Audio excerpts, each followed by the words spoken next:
आज हमारा टॉपिक है रियोस्टेट। रियोस्टेट एक वेरिएबल रजिस्टर है जिसे आप डिफाइन कर सकते हैं the wire bond variable resistor. इसको हम रियोस्टेट का नाम देते हैं। इसकी कंस्ट्रक्शन ये आपके पास मैग्नन वायर होती है जिसको हम एक इंसुलेटिंग सिलेंडर के ऊपर वाउंड कर देते हैं, ऊपर चढ़ा देते हैं। अब इसके जो एंड्स होते हैं इस वायर के, वो आपके पास दो इसके एंड्स हैं जिनको हम टर्मिनल ए और बी का नाम देते हैं। ये दो आपके पास वायर उसने आपने उसके ऊपर वाउंड की और उसके दो आपने एंड निकाल दिए। एक को आपने ए का नाम दिया और दूसरे को आपने बी का नाम दिया। इनके ऊपर आप एक थर्ड कांटेक्ट भी लगाते हैं जो स्लाइड करता है इसके ऊपर। इसके ऊपर वो जो कांटेक्ट होता है, ये तो दो टर्मिनल ए और बी फिक्स होते हैं, लेकिन जो थर्ड टर्मिनल है वो इसके ऊपर स्लाइड कर सकता है। तो ये है इसकी कंस्ट्रक्शन। अब इसके यूजेस क्या हैं? इसके यूजेस आपके पास हैं। ये एज अ वेरिएबल रजिस्टर के तौर पर काम करता है और पोटेंशियल डिवाइडर के तौर पर काम करता है। किस तरह ये वेरिएबल रजिस्टर के तौर पर काम करता है और किस तरह ये पोटेंशियल डिवाइडर के तौर पर काम करता है, इसको हम अभी स्टडी करते हैं। सबसे पहले हम देखते हैं कि rheostat act as a variable resistor. अब वेरिएबल रजिस्टर के तौर के ऊपर जब ये काम कर रहा है तो हम क्या करते हैं, मैंने अभी आपको बताया कि इसके दो टर्मिनल फिक्स हैं, एक टर्मिनल ए और दूसरा टर्मिनल बी। इसके ऊपर एक थर्ड टर्मिनल होता है जो स्लाइड करता है इसके ऊपर, हम उसको टर्मिनल सी का नाम देते हैं। ये स्लाइडिंग टर्मिनल होता है। A rheostat acts as a variable resistor when terminal A and the sliding terminal C are connected in a circuit. जब आपके पास रियोस्टेट वेरिएबल रजिस्टर के तौर पर काम करेगा जब टर्मिनल ए और स्लाइडिंग कॉन्टैक्ट सी ये सर्किट के साथ कनेक्ट होंगे। In this way resistance of wire between A and C is used. पहले आप देखते थे कि आपके पास दो फिक्स टर्मिनल है, अगर आप सर्किट के अंदर ए और बी को कनेक्ट कर दें तो जो आपके पास रोल होगा वो ए और बी का होगा। लेकिन अब मैंने क्या किया है, रियोस्टेट का एक ए टर्मिनल लिया है और स्लाइडिंग कॉन्टैक्ट का सी टर्मिनल लिया है और इनको मैंने सर्किट के साथ कनेक्ट कर दिया है। अब स्लाइडिंग कॉन्टैक्ट क्योंकि मूव कर सकता है और ए जो है ये फिक्स है। अब क्या होता है बेटा, ऊपर करें इसको सर,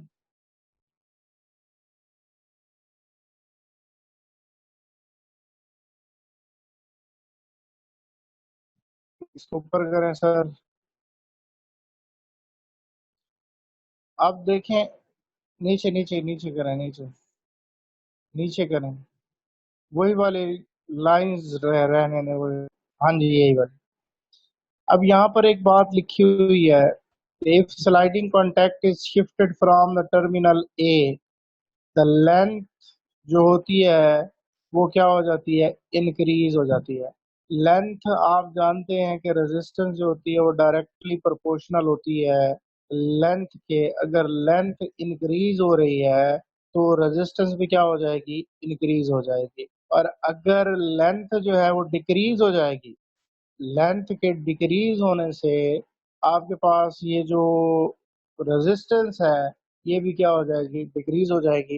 तो जस्ट आपने एक स्लाइडिंग कॉन्टैक्ट को मूव किया, स्लाइडिंग कॉन्टैक्ट के मूव करने से वो जो टर्मिनल हम जो इस्तेमाल कर रहे थे ए और सी, इन टर्मिनल्स में हमने देखा कि जो मूवमेंट की वजह से लेंथ चेंज हुई, लेंथ के चेंज होने से रेजिस्टेंस भी क्या हो गई, चेंज हो गई। इसको हम किस चीज का नाम देते हैं, इसको हम वेरिएबल रेजिस्टर का नाम देते हैं।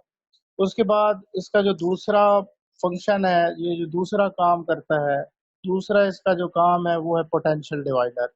अब बेटा पोटेंशियल डिवाइडर जब हम इसको यूज करते हैं, अब potential difference V is applied across the end A and B of the rheostat with the help of battery। ऊपर करें सर। अब देखें आपके पास ये जो रियो स्टेट है, आपने अब इसको किसके साथ कनेक्ट कर दिया है? अब आपने इसको बैटरी के साथ कनेक्ट कर दिया है। और जब आप इसको बैटरी के साथ कनेक्ट करते हैं तो बेटा उसका नतीजा, उसका रिजल्ट आपके पास क्या आता है कि अब आप पोटेंशियल को क्या कर सकते हैं, चेंज कर सकते हैं। किस तरह चेंज कर सकते हैं? आपने इसको सर्किट के साथ, ये रियो स्टेट को आपने बैटरी के साथ कनेक्ट किया।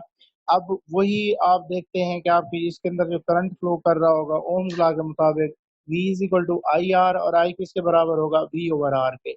अब हम पोटेंशियल जो है, ये पॉइंट यहाँ मैंने दिखाया हुआ है, A B और C।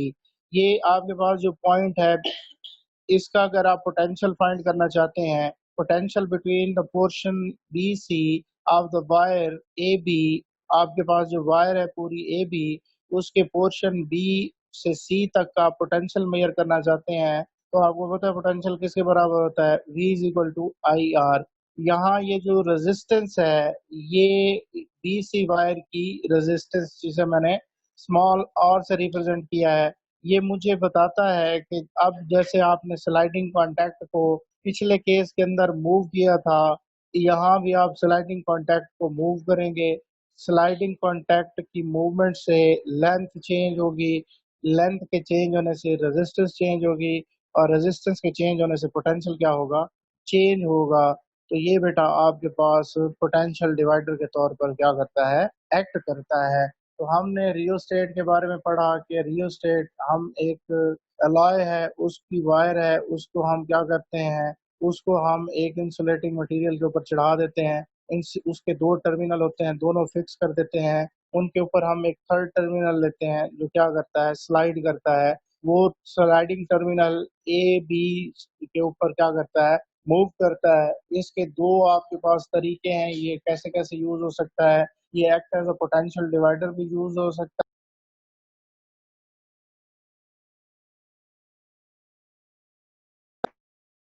ये act as a potential divider भी यूज होता है, और act as a variable resistor भी यूज हो सकता है। तो हमने वेरिएबल रेजिस्टर में देखा कि हमारे पास जो टर्मिनल ए है और टर्मिनल जो मेरे पास सी है, ये दोनों क्या है? ये मेरे पास दो टर्मिनल ए फिक्स है और जो सी है ये स्लाइड कर रहा है। तो यहाँ आप क्या करेंगे बेटा, यहाँ आप इसको सर्किट के साथ कनेक्ट करेंगे तो ये वेरिएबल रजिस्टर के तौर पर काम करेगा। और अगर आप इस रियोस्टेट को एक बैटरी के साथ कनेक्ट कर देते हैं तो आप रियोस्टेट जो है ये वेरिएबल पोटेंशियल डिवाइडर के तौर पर काम करेगा। उसके बाद हमारे पास नेक्स्ट है, दैट इज थर्मिस्टर। थर्मिस्टर क्या होते हैं? ऊपर कीजिएगा sir. Thermistor heat sensitive devices होती हैं। थर्मिस्टर क्या होती हैं? हीट सेंसिटिव डिवाइसेस होती हैं। मतलब अगर हम बात करें कि थर्मिस्टर क्या है, थर्मिस्टर हमारे पास ये हीट के लिए सेंसर के तौर पर हम इनको इस्तेमाल करते हैं। ये जो ज़्यादातर थर्मिस्टर होते हैं, इनका टेम्परेचर कोफिशिएंट जो होता है वो नेगेटिव टेम्परेचर कोफिशिएंट, जिन्हें हम NTC कहते हैं, negative temperature coefficient. Negative temperature coefficient का मतलब क्या होता है कि जिनकी रेजिस्टेंस टेम्परेचर के इंक्रीज होने से डिक्रीज हो जाती है। तो मतलब ये आपके पास कोई सिरेमिक्स टाइप मटेरियल होंगे। अब इसको बनाने का तरीकाकार क्या होता है? जो आपके पास थर्मिस्टर होते हैं, इनको हम हाई प्रेशर के ऊपर हीट करते हैं।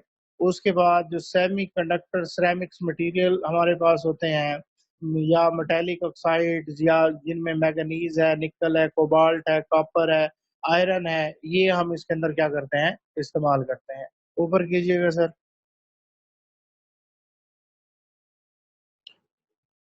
अब इनको हम क्या करते हैं? प्रेस करते हैं। ये जो सारी मैंने आपको चीजें बताई हैं, इनको प्रेस करके डिजायर शेप के अंदर हम इसको शेप देते हैं। उसके बाद इसको पकाया जाता है हाई टेम्परेचर के ऊपर। जैसे ये आपकी ईंटें वगैरह होती हैं, भट्टी के अंदर इनको हम पकाते हैं। डिफरेंट टाइप के आपके पास थर्मिस्टर होते हैं, जो डिफरेंट, ऊपर आपको मैंने फिगर दिखाई है।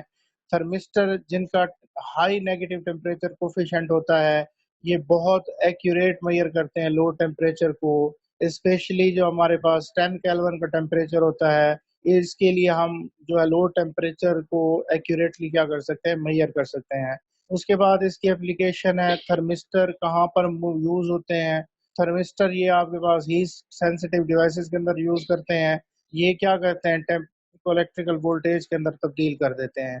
तो ये आपके पास इसके लिए आपको जो पढ़ा था आपने सोर्स ऑफ करंट के अंदर थर्मोकपल, थर्मोकपल के अंदर भी हम इसको क्या करते हैं, इस्तेमाल करते हैं। वो भी हीट को मेयरिंग करने वाली डिवाइस है। तो ये आपके पास है बेटा इसकी एप्लीकेशन। आज हमने दो टॉपिक पढ़े हैं। एक हमने क्या पढ़ा है, एक हमने रियोस्टेट को पढ़ा और दूसरा हमने थर्मिस्टर को पढ़ा।